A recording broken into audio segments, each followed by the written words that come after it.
Nuevo estilo de Pontevedra, saúdos para la.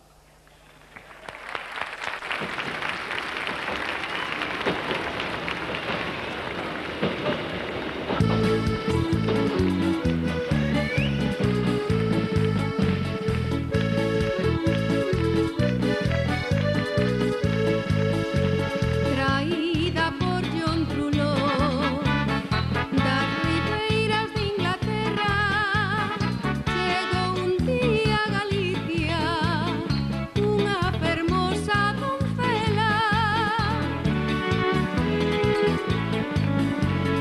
Sarita foi o seu nome, aínda que inglesa era, estableceuse na vila entre os areos arelas.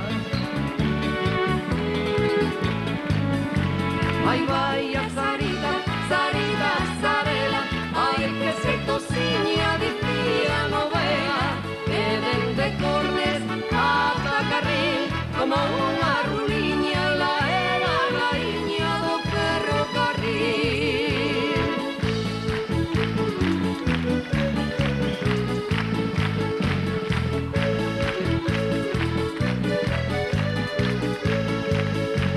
Da man de Francisco Porto percorreu a nosa terra, de Compostela a Carril, de Carril a Compostela. Que movíase a Sarita con tal cargo e cantarea, que todo o país quedou tolo enamorado dela.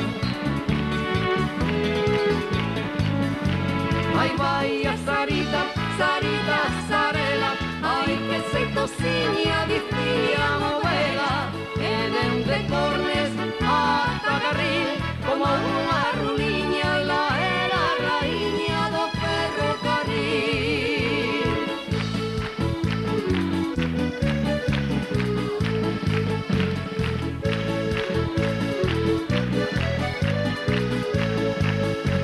Tamén quedou do país namorada moza bela, pero o seu amor máis grande era o tren de Varela.